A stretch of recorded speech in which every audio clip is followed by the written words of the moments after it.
I think Tim Cook was trying to keep you from going forward on this news about Jony Ive and Airbnb.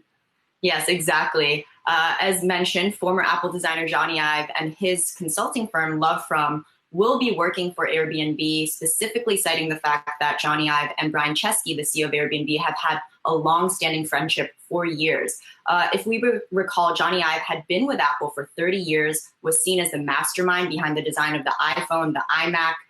Basically, everything that we touch in our hands today is sort of a manifestation of his brain. So it's interesting to think about Airbnb trying to diversify its revenue away perhaps from solely booking, maybe having staple products. We've seen Restoration Hardware and West Elm do particularly well during the pandemic as people are trying to invest more in their homes. But how this will shape out exactly, we don't know quite yet.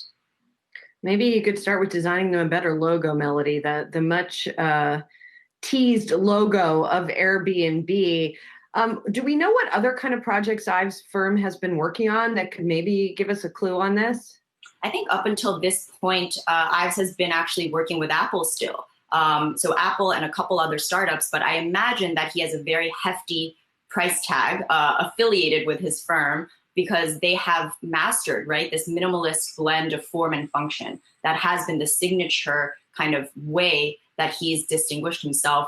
I do anticipate, Julie, that if Airbnb is the primary customer, I imagine that Airbnb would sort of necessitate some sort of clause, right? Saying you can't work with our counterparts, you shouldn't be working with too many companies in Silicon Valley because that je ne sais quoi and that special touch perhaps would disappear.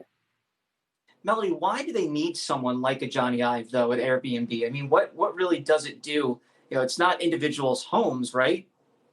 Well, Dan, you cover Apple very closely, and we've seen how much Apple has tried to recraft the narrative outside of a physical product, right? Airbnb is working in reverse. Airbnb offers these services, and now they want to be able to create products where the margins are great, right? They can cheaply manufacture something, perhaps a nightstand, perhaps a bedside table or a lamp that could end up being a signature look for an Airbnb rental home. So the possibilities actually are endless. And of course, we have to note that Airbnb did file to go public. We are anticipating its initial public offering as soon as this year.